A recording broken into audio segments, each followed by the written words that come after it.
What's moving, comrades, new Africans? About to drop this video real quick. This gonna be a good video, man. I had a really lot of time to think about this, and I'm gonna just go ahead and hop right into it because this video, man, I'm gonna just go ahead and get this out of my system, man, because I've been wanting to make this video, and I'm gonna just go ahead and drop it and get it over with. It's called this is what I'm gonna call this video. This video is called the imperialistic origins of religion. This video is going to show you examples of how religion, well, the main three religions, the Abrahamic religions, are nothing more than political ideologies and political literature to control the masses of oppressed people, man. And this video is going to show you just a touch on one area in one religion that I can use as an example to show you that religion is nothing but political rhetoric, man. And this is just going to prove it and show it. And this is going to show the origins of imperialism, colonialism, and just conquering period of the mind, man. And the usage was through this new thing that was brought forth called religion.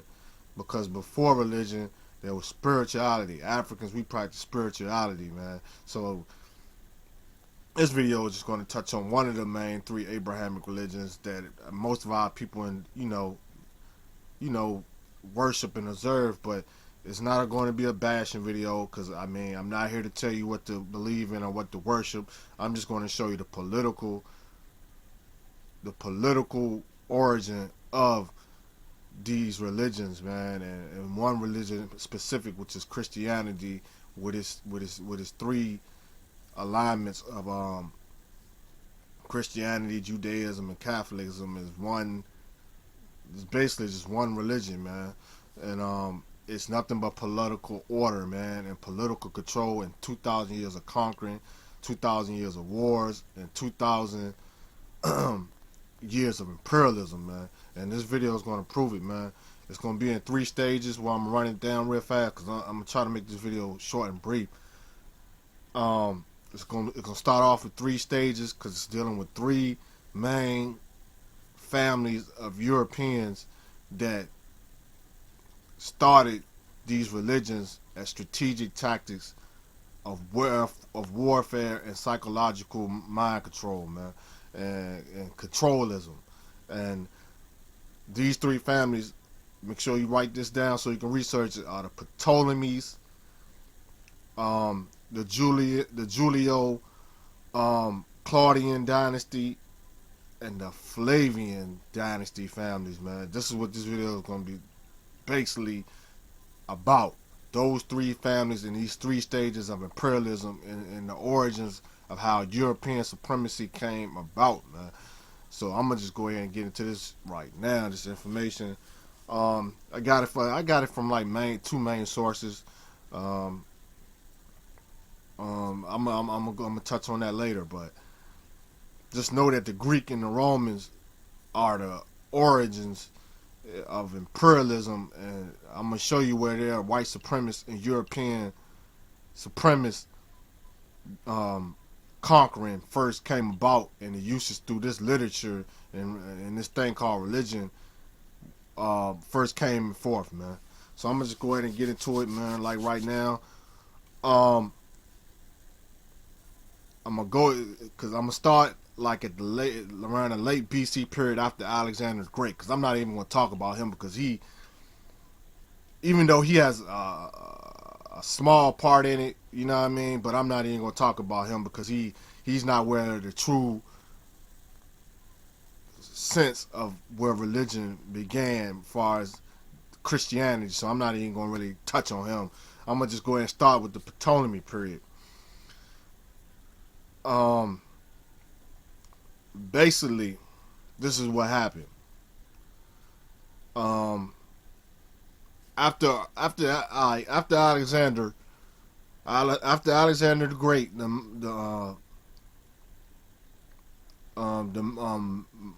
Macedonian conqueror, excuse me, after this cat tried to invade Africa, man, which I would label that he failed. You know what I mean? Because he never got directly into Africa. He never got directly into Kemet when he invaded Kemet. So he failed.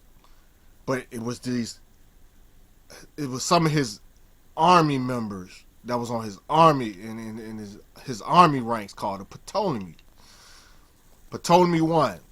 This is where it all starts. Ptolemy gets the job done. And he's called Ptolemy Soter. And he's the first Ptolemy. And when this Ptolemy enters into Egypt, conquers it, and once he conquer it, let me remind you, Africans were still there, dead in Kemet, which is Egypt. They got conquered.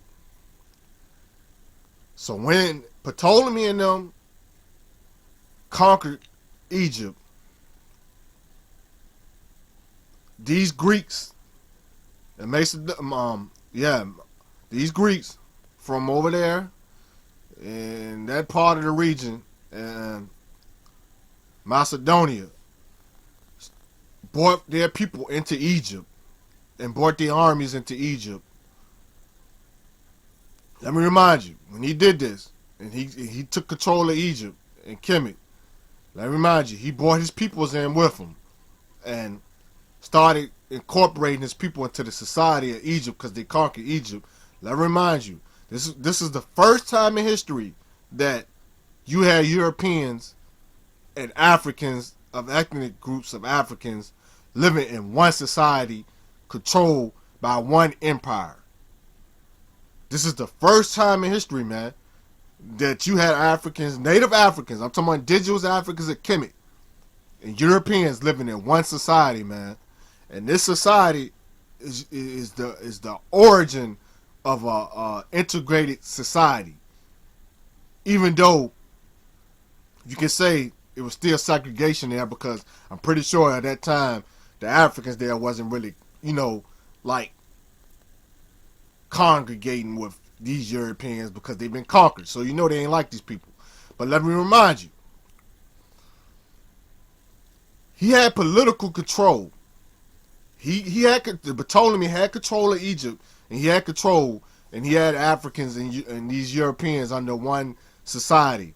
But the key to this point, he didn't have fully control because the priesthood of Kemet still had their power. Remember that now. The Kemet priesthood still had their power. And these were Africans, native Africans. They still had their power, man. And by them still having their power, they still had the control of the religious segment of the society. And they had power. Don't get me wrong. They still had sort of a power equal or a little bit above Ptolemy. Because back then, let me remind you that the priesthoods of Egypt mainly controlled societies. Even though when these societies are conquered or invaded, where particularly this one was invaded and conquered by the Europeans, these Africans still had control and power. So the deity control was still African. What is a deity? The deity is the god, the godhead that is worshipped in societies, man. And in this society, Asar, aka Osiris, was still the main deity, and the deity was still black. This is another major point because I'm showing the racism aspect and the imperialistic conquering aspects of this, though. The racism comes out of that, you know what I mean? So the African priesthood still had control, and Africans still had control of their deities, so they still had a major say so in society, man. You know what I mean? Because it's all political. You know what I mean? Even religions, man, it's all political because it's about capitalism, and it's about imperialism, and it's about control and power, man. That's how all this stuff began, man. I'm showing you the origin. And what does this society remind you of? The society reminds you of the United States of America. It's the same thing. Because in the Western Hemisphere, the United States of America was that first society that had Africans and Europeans living in one society under one rule, which we live under today. See, that's why I'm gonna line all this up and show you, man. It's all political. It's all political power of empires, man, from the European lines. And okay, let me move around because I'm trying to get across this real quick as I can. Ptolemy knew this. He caught on to this, man. And by him catching on to this, man, Ptolemy wanted to be deified. So he wanted to be the main godhead in Kemet. And he knew by him being the main godhead and the main worshiping God, by him being deified, and he needed a statue to put up. So he wanted a statue of himself put up, Ptolemy. And by him putting the statue up, he knew he can get fully control and full political control of Kemet and the world. So by him removing, because he knew that his people, he caught on by looking at, because his people looked at by like all Greeks and all Romans were the Greeks, because I got a basis around Greeks. Greek is the origin of all this shit, man. By him noticing that the Godhead wasn't European, wasn't white-skinned, at a point period in his time, he knew that his people and the Africans had power through that deity being black. So he was like, he knew that he had to change the color of that deity to gain control over these Africans and to make them do what he say so, and to gain control, total power over the world at that time. So he knew he needed to make the deity white. So he went to the Kemetic African priesthood, and he asked these priesthood, could they make a deity of him? And could he get permission to make a deity and a statue of himself to put in the temples of Kemet? So he asked them. The Africans said, no way. No way, because these Africans knew that they would lose political control and political power of their religion, their spirituality, or whatever religion they was practicing, which was Asar, and the Kemetic science at that time was the major priesthood. So they knew that they wasn't going to change their deity. They wasn't going to change Asar. You know what I mean? Osiris. So they said no. This enraged Ptolemy. So during this period, the first Ptolemy didn't get full political control of the Africans, man. So moving on, he died. Ptolemy the first died. Never got a chance to get his statue, get himself deified and get his statue put up. So the Africans still had some kind of control and political control of this society. And to say so in Kemet and the world. So here comes his son, Ptolemy II. Ptolemy Philadelphus. So his main mission when he came into power was to get control of this deity, man, and get control of the religious worship in Kemet and of the world at that time. So Ptolemy II, Philadelphus, goes in there and asks these priests one more time, asks the African priests one more time. So African priests said, no, we're not changing our deity.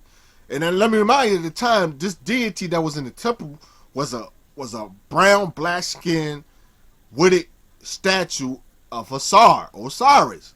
And this statue had African features. Like you looking at me right now on this video, this is what basically Osiris looked like. And it's a picture that on my Instagram. You go on my Instagram and scroll down my Instagram at Haki_K_Shakur. And when you scroll down my Instagram, you're going to see the picture that I have of Asar, wooden face, the wooden sculpture of it. So you can go peep it up so you can see what I'm talking about. So this deity was black. So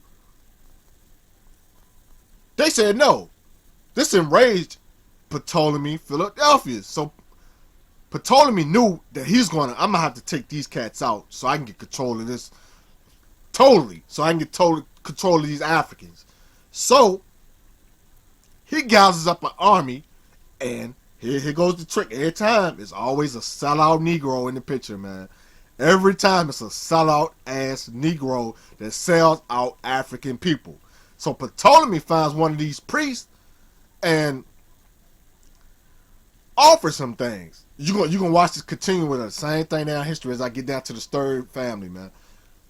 This Negro becomes a collaborator. Here come your first origin of collaborators of government, man, and imperialism. Collaborator. This African priest became a collaborator by Ptolemy Philadelphus offering him things like money and little say so, and basically going to get him some kind of control of have some part of a special important role in this regime takeover of the African priesthood. So this African, he gets this African, and he rounds up his army, and they go to the temple. They go to the African temple, man, in Kemet, and since the priest wouldn't change the deity, Osiris, they threw this cat out. They threw the whole priesthood out, man. They took the army and wiped them out, threw them all out, man. Threw them out of the temple, got rid of these cats, man. Got rid of these cats and took over, you know what I mean, and took control of the temples and the priesthood. And they took, and by them doing that, they took control of the whole library and they took all the scrolls of Kemet, all the religious scrolls of Kemet, and all the knowledge and all the scrolls and scribes of Kemet under their control, man. He took these scribes and scrolls and put them in a temple to itself, and it was under Greek control, you know what I mean? And threw out the Osiris statue, threw that out, used this Negro African, and began their domination and imperialistic control of the world, man, by throwing this priesthood out. So they throw this priesthood out, and Ptolemy knew that he had to come up with some kind of type of literature and some kind of type of something to bring the Africans and the Europeans of Kemet at that time together under one worship. He needed some kind of religious literature to make the mission complete, far as controlling the society and controlling the world. So we needed this type of literature. So during this time and period of Ptolemy Philadelphus, they was trying to come up with this literature. So they're searching through these scrolls. They throwing through all these scrolls of Kemet, the original, you know, hieroglyphics of the Kemetic science and all their work, man. By them doing this, and they got this all in the temples, in one temple. They took these documents and hid them in one temple. So during this period, he got these 70 priests. He got 70 priests. He brought 70 priests together, all from Greek, you know what I mean, out of the country of Greek. And he brought 70 priests there to Kemet, where he got them all in one council, in one room. And they went through these documents of these Kemetic scrolls. And out of this Kemetic scrolls, because I'm going to eliminate you Hebrews right now, man. You Hebrews are history. Y'all don't have nothing after this, man. Like, y'all whole history and story is fabricated, man. Like, because let me remind you, man, it wasn't no Torah.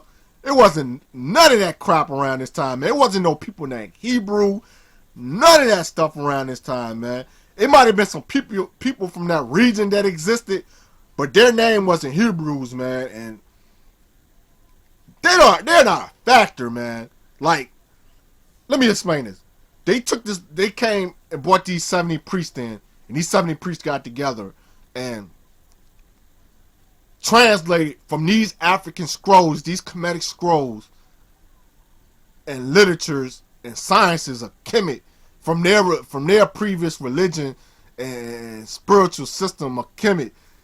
They translated what they wanted out of these scrolls, man. And out of these scrolls come what we know as today is the oldest Biblos, aka Bible. And this oldest Bible was a Greek book called a Septuagint. And write this down. Septuagint is Septuangt. Septuagint. It's a Greek book. And this Greek book was translated from these stolen Kemetic scrolls. So that's why in this Septuagint you can find scriptures and literature that's similar to the African Kemetic scrolls, man, in the pyramid texts and all these texts from Amen and Nope and all these type of people who wrote the Proverbs, who was the author of the Proverbs, Amen and Nope. If you got time to go research him too, his work, that's why all these Kemetic works and similarities in the scriptures of Proverbs, Psalms, and all these shit look like literature and knowledge from the Kemetic people, man, and the Kemetic literatures. Because the Septuagint is nothing but a translated, fixed up, Europeanized Greek book that was created from these stolen African scrolls, man. And I'm telling you, this is pure fact. You can go research this, man. And the Septuagint became your first known Bible. Not no Torah. The Septuagint is the first Bible and the oldest Bible, man. Trust me. Research this shit. And the proof behind that, you can get this book called Hebrew is Greek by Joseph Yahuda. This Jewish European. The European Jews, man. The European Pale Arab Jews and shit, man. Joseph Yahuda is the man who wrote the book Hebrew is Greek, debunking all Hebrew madness, man, which Hebrew is Greek. I'm telling you, man, Hebrew is Greek. And then you have the Latin languages and all these other European languages, man. So where did Hebrew come from? Hebrew had to come from somewhere. It didn't just appear out of nowhere. And I'm going to tell you that Hebrew comes from Greek. You cats are done with that, man. Like, your argument is gone with that, man. So, once Ptolemy and them came up with this literature to confirm it, and they needed a deity. So the deity they had made was a Greco-Greek god by the name of Serapis. Serapis Christus. And look at the name, Christus. And let me remind you, Christus and Christ is titles. Christ is a Kemetic Egyptian word. So let's get that right. And this word means anointed one. So they took this Greek statue, put it up in the African temples of Kemet, and called it a Greco-Egyptian god. So this made the Africans and all of them, well, not the majority, just some of them, because they had total control of the society now. The imperialistic takeover was on. And the Septuagint and the Greco god Serapis Christus became elements of conquering imperialism of Egypt and control over the Africans, man. So this is the first time in history all these people are under one God, worshiping one God, Serapis Christus. And that's where the priesthoods come from over there in Egypt, far as dealing with your first origins of Christianity, which comes out of the name Christos, which is Serapis Christus. And then you had your Christian priesthoods, you know what I mean, of Egypt first come around, man. You know what I mean? This is where it all comes from, man. Imperialism, man. The 2,000 years starting of imperialism, man. But even more than that, because it started in late BC. Serapis Christus is going to be ultimately like your foundation of the deity Jesus Christ, which I keep trying to tell y'all is a European deity. Africans already had their own deities and their gods and goddesses, which were black. And these goddesses were transformed in earlier times when the Greeks came in and started learning in the mystery schools of Egypt. They knew that all of the gods were black. They knew God was black. It was African. So they made their own Greek gods after these patterns, after these African Neterus, aka gods and goddesses.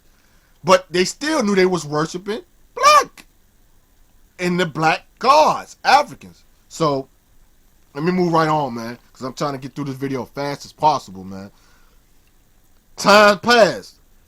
The European supremacy and the white supremacist system has been born. It's been birthed through that era right there with the Ptolemies. Your first imperialistic takeover. Moving on.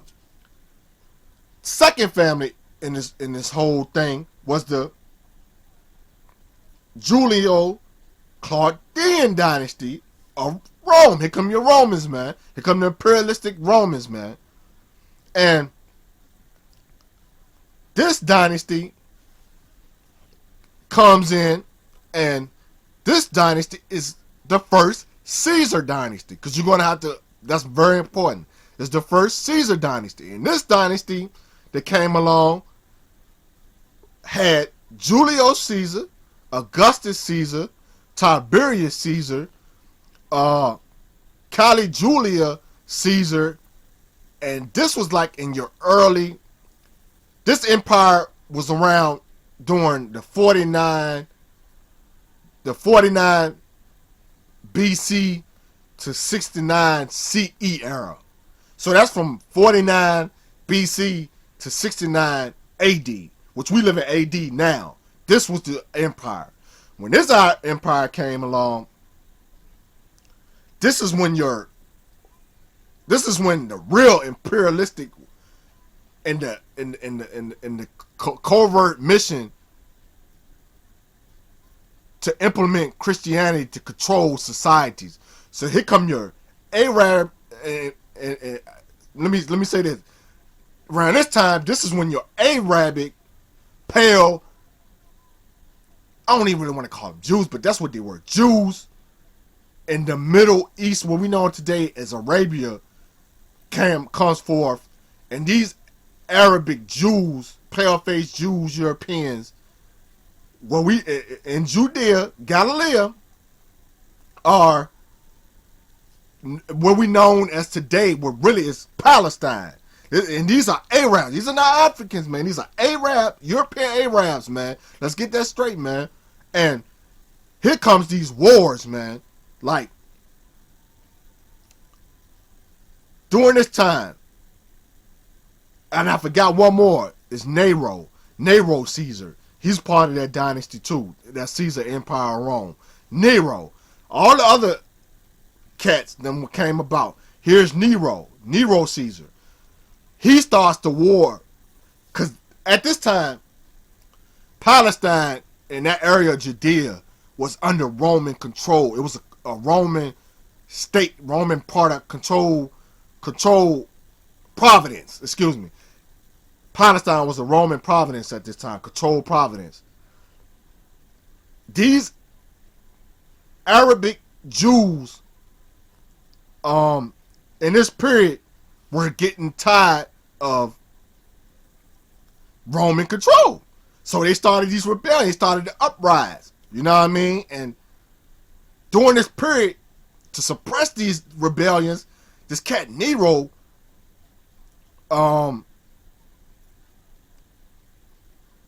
put into place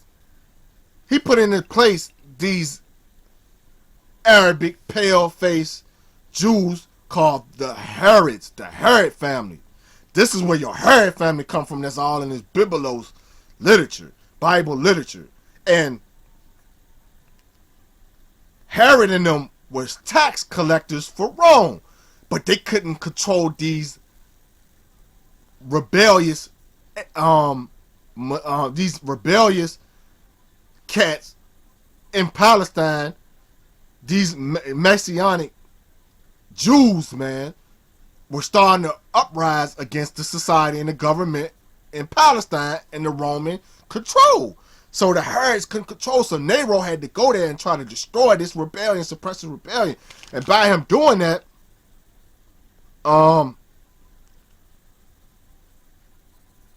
they conquered, because the Herods was put in place because they took over the original Messianic family called them Macedonians. And when they took over the Macedonians, these were puppets. This is where all your origins, your puppet control leaders get put into place. And they do all these side deals with the conquering empires to maintain their control and their lifestyle over the people in those countries. This is where your puppets come from, as far as political, because all this is political. And these first messiahs are what you know as, I'm going to tell you, these messiahs, I'm going to tell you where this Jewish shit come from, these Hebrew. They took that Septuagint literature and translated that Septuagint literature into Hebrew Jewish literature. And you know, when cats translates literature, they change the literature and incorporate stuff that's related to their people and their worship. So during this period, it was this Jewish manuscripts that came forth from the Septuagint first Bible. But this literature was basically Hebraic literature. And this Hebraic literature was strictly for these Messianic Jews, man. And it was their own ideologies and religious views. You see what I'm saying? So if you want to say Torah, Torah comes from the Septuagint. Because this form of literature had to be the Torah that was translated from Greek into Hebrew comes forth. You see what I'm saying? Man, all this shit makes sense. And these messiahs and which were called Christos, Christ. They were called Christ. They were Christ-like people. You know what I mean? A series of so-called messiahs were leading these rebellions. You know what I'm saying? These were your revolutionary type cats. These messiahs were your rebellion leaders, like Nat Turner's type people, man, who stood up against injustice of conquering imperialistic governments and empires. So it was these first messiahs. They called it and they labeled these messiahs because they were Messianic Jews. And these messiahs rose up against the empire and were successful in the year 66 CE, aka AD. So during this period, these messiahs set up this Roman, not Roman, they set up how can I put it? They set up a messianic society, state, nation within the Roman nation. And oh no, like during this period, this is where the Flavian family come from, because these Flavian cats were a part of the Roman military. And this Roman military, when Nero seen that he was getting bankrupt and he lost control of this part of the Roman Empire by these Messianic people and rebels, he knew he had to get rid of them because these cats are set up a state and nation within his empire, and he knew that he couldn't have that. So he called on the Flavians, what his name is, Vespasian, Titus, and their younger brother. And he called these cats up to get rid of these Messianic, revolutionary Messianic people, man, the Jews. So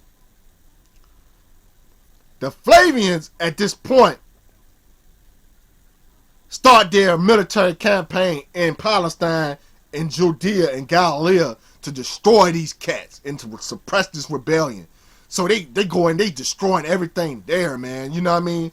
Destroying everything in Palestine, taking these cats out, capturing these cats, and just pushing their rebellion back and destroying it and pushing that nation that nation they had set up in the Roman society. They destroyed this and pushed this shit back and destroyed it. So at this time, one of the Messianic leaders of that period, a rebel and rebellion leader, was this cat named Josephus Bar Matthias, the Matthias family. You know what I mean? Lineage. And Joseph Bar Matthias was the leader of this Messianic Jewish army in Palestine. So when they pushed the rebels back, they captured this cat. And when they captured this cat,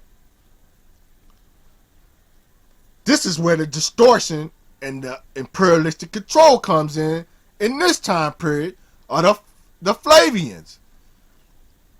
When they captured this cat, just like the sellout Negro at the time of the Ptolemies, they made this cat compromise and offered him things and offered him some kind of sort of power. So they basically was using this cat. So they took Josephus Bar Matthias and used him against his own people.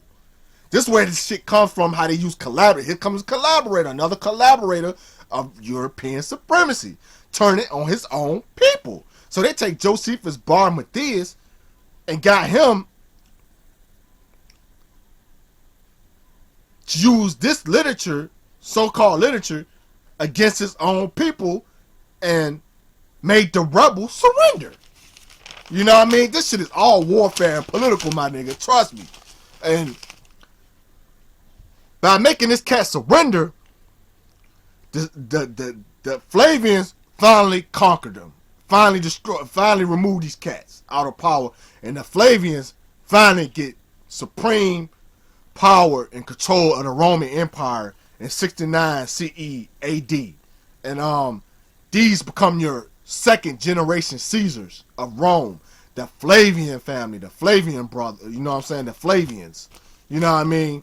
And Vespasian Flavian is the father of Titus Flavius and Titus Flavian.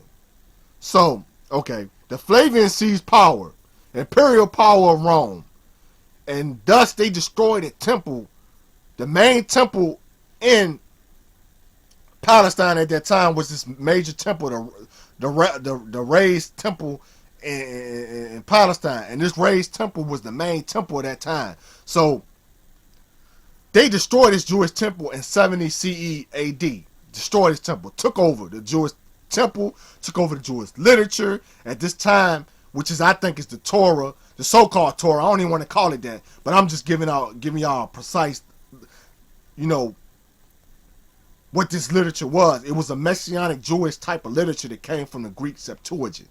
They seized this literature. The Flavians seized this literature, took it, put it in a palace, the same way the Ptolemies took the African Kemetic scrolls, took them and placed them in a temple of their own, so the people couldn't see these actual scriptures, scrolls, scribes, and literatures. So by them doing that, and the same thing that the Ptolemies did, they destroyed the remaining copies of it, and they had their own copies to themselves. You see what I'm saying? So the Flavians destroyed this literature. The rest of the Masonic rebels and revolutionaries must have still had a copy of this literature. So they took this literature and must have hid this literature in that so-called cave that they found this literature in. This literature that was in this cave from the Messianic people of Palestine was the origin of this scroll inscribed that we know of today called the Dead Sea Scrolls. This is where the Dead Sea Scrolls come from. This literature that the Messianic rebels kept to themselves must have kept a copy somewhere and hid it in this cave. This is where that Messianic literature comes from. You see what I'm saying? And all this literature is nothing but the Old Testament, man. It came from the Septuagint, because the Septuagint Greek oldest Bible was nothing but the Old Testament. But it was in Greek form. So, you know, it's told through a Greek overall view for their controlism, their imperialistic control. The Jewish Messianic version was their version for their people. This is where your Dead Sea Scrolls come from. You know what I mean? So people wonder where the Dead Sea Scrolls come from. This is nothing but literature that was created by these Jewish Masonic people and comes forth this Jewish literature out of the Septuagint Greek Bible. It wasn't a Bible at that point, but the Septuagint book is still your oldest Bible, because this is the origin of your Christianity European Bible that you know of today. This was a vocal point of the Messianic second rebellion, because some of these Messianic rebels didn't like being conquered by these Flavian dynasty. So, you know, throughout history, rebellion is going to continue to happen, because oppressed people are not going to stay oppressed. They're not going to live under these cats type of society, because they can't relate to them.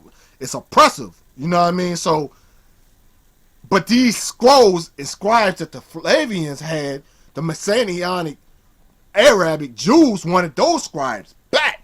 So they were doing anything possible to get those scrolls and scribes back. So they started rebelling again. You know what I mean? So overall, the Flavians seen and understood that, man, this physical warfare is not working against these rebels from Palestine. So we need some kind of strategic way to control these cats for good. And other rebellious races, I mean, other rebellious races and ethnic groups also going to keep seeing these Messianic people rebelling against these Romans, so they knew they had to find some kind of blueprint to suppress these cats, so the other races, like African people, wouldn't get ideas of rebelling either. So they took this, they knew they had to come up with some kind of strategic warfare tactic to control the people. This is where your psychological warfare comes in, because they needed something to control the people mentally to put these cats down and controlled. So the Flavians got their priesthood to change this literature. This is where, during this period, the literature was starting to be retransformed into Roman literature. You know what I mean? It goes from Greek, and I still consider Hebrew Greek, but I still say, because the Hebrews and the Messianic people had their own literature, so this literature was around that time that came from the Septuagint Greek literature. And here comes the Roman Christianic literatures out of this Greek and Hebraic literatures merged into one literature, which the Greek was all, you know what I mean, was the foundation. But here comes your Hebraic and Greek kind of mixture, incorporating of the literature together. So out of this comes your Roman Christianity and your Rabbinic Judaism religious segments and institutions and people. This is where the religion of Christianity is starting to form, and the rabbinic Judaism starts to form. And this is where this first, how can I put it, this first concepted messianic figure starts to be birthed, by the name of Jesus was starting to be birthed. He wasn't fully incorporated, but he's starting to be incorporated. You know what I mean? Because the Flavians and them knew they needed a one deity head, a one prophetic Messiah that they can use, that all the people can relate to at that point, as far as the Arabs, to suppress these Arabs and to control these Arabs, Jewish Messianic people, literally, psychologically. You know what I mean? So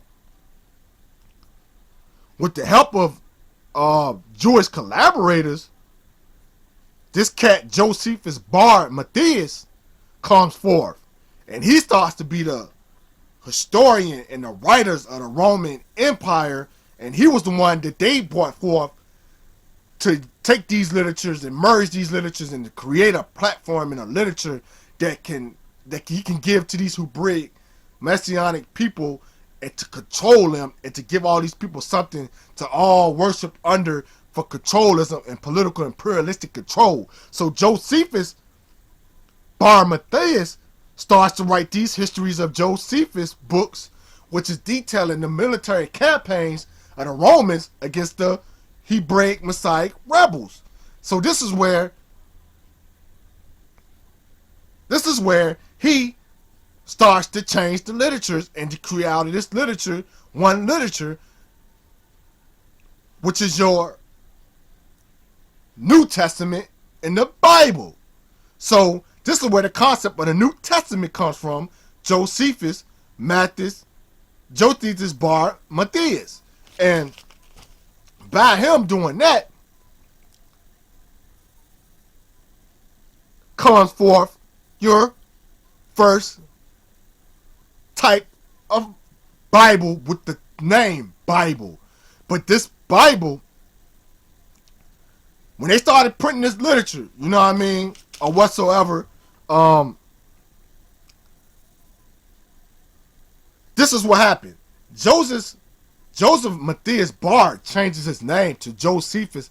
What changed his name from to Flavius Josephus because they brought him into the family head of the dynasty because he was the overall person put in place to be in control of the literatures and the historic records, historic scribes, historic everything.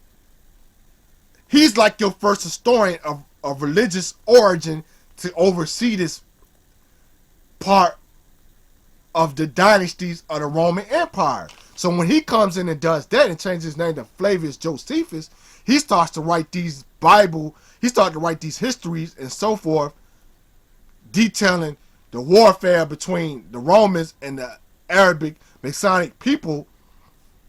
He took this stuff and created what you know as the New Testament and Old Testament and merged them together. But see, this is what happened.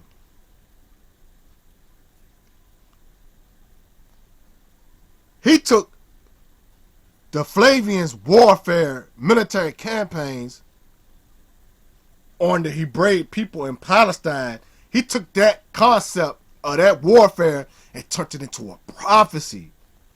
And he wrote this literature out in a prophesized way because Flavius Josephus and the Hebraic people believed, the Hebraic people believed that it was going to be a Messiah that would come up out of the military warfare or out of the military onslaught and years of military clashes between the Roman Empire and the Messianic people of Palestine. The Messianic people believed that it was going to be a savior that was going to come forth to save them from this Roman dictatorship and oppression. So they believe that's in their literature, their Hebraic literature that they had at the time.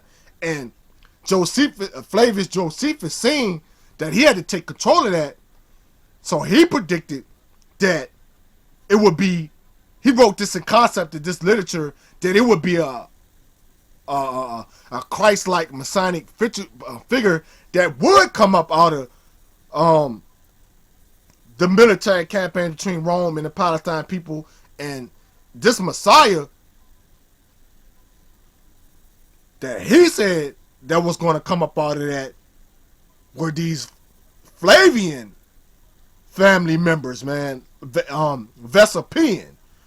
So he wrote this literature around that. The Roman conqueror, which is Titus Flavius, he wrote it in that overview way. He wrote the literature under that prophecy, saying that it was, he concepted under the Flavians coming up out of Palestine, and that the Flavians were the prophets and the messiahs of coming up out of Palestine when they took over and destroyed the Hebraic people. See, this is where the mind trick come in on the Hebraic people. See, they thinking that when Flavius Josephus was put this literature out, they thinking it was going to be a Hebraic Messiah, but he wrote the literature in a concepted way that it really was talking about the Flavians destroying and defeating the Hebrews, and Titus Flavius and Vesupian and them coming up out of the Hebraic land as the messiahs. So this is where they're deifying these people. The Flavians is getting deified.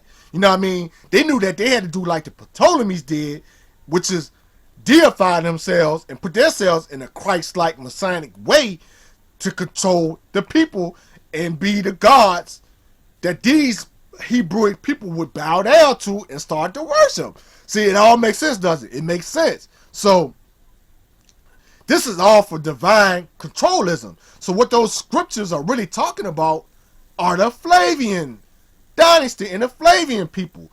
And I'm going to get deeper into it, because Titus Flavius, Flavius Titus, or Titus Flavius, is that leader of that military who wanted to deify his father. He wanted to deify his father. So during this period, when Flavius Josephus was creating this literature was talking about Vesupian, which is the god that was going to get deified, which is Titus Flavius' dad. And when he got it, he went to the Roman priesthood and the Roman council and asked them with this and presented this literature from Flavius Josephus, which was really talking about his dad, and they're destroying the Hebrews and them coming up out of the Hebrew land. They wanted to be put in the divine spot so they can control these Hebrews. So he presented his dad. He wanted a statue of his dad also, and to deify his father, because his father died. Vespasian had died at this time. So he presented his dad to the Roman council to get deified. So the Roman council accepted and deified his dad, and his dad became the God, the central God, the deified God, the European God. And by doing that, Titus Flavius was seen as the Son of God. Here come the Son of God concept. But see, all these concepts are African origin, because, you know, we can go back to Heru and all that type stuff, you know what I mean, and see where that came from. So, but they knew that they needed to implement this. Flavius Josephus knew this. And Titus Flavius, the Flavian dynasty and the Flavius family knew this. So, Flavius automatically becomes the Son of God, because Vespasian is the God deity of these societies that was incorporated once the Roman council approved deifying Vespasian. Vespasian becomes the God. Titus Flavius becomes the Son of God. So now you're starting to see where Jesus is coming from, which is Titus Flavius. Titus Flavius is the first cat that Flavius Josephus starts to write more literature about, which is more of the books of the New Testament. And another thing, man, the Joseph of the Bible, let me make this clear to you. The Joseph of the Bible is nothing but Flavius Josephus, man. Joseph, for short, is the short terminology for Josephus. Josephus is the origin, name, and word of Joseph. So the Josephs that you see in the Bible are really Josephus, Flavius Josephus, the historian, writer. But the prophet of the Bible is no other than the so-called revolutionary, Titus Flavius. The stories are concepted around Titus Flavius. You see what I'm saying? Like, this is who really Jesus is in the Bible. Because I'm not talking about the identity. I'm talking about the story.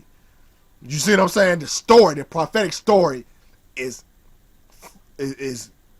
talking about Titus Flavius and his campaigns, and the Flavian campaigns, military campaigns in the Hebraic country of Palestine and Galilee. So, and you can go in these literatures, once you get the book, the histories of Flavius Josephus, you got to take that book and read this book side by side with the Bible that you see today, and you will see in those scriptures and in that literature from Flavius Josephus and the Bible, you will start to see coded messages and coded meanings in those literatures of the Bible that are talking about Titus Flavius. The lives are parallel. The Jesus Christ life and Titus Flavius life are parallel. You see what I'm saying? And they're basically talking about Titus Flavius. I just want to make that important point, because this is where your Christ cults come from in the Roman period. How can I put this?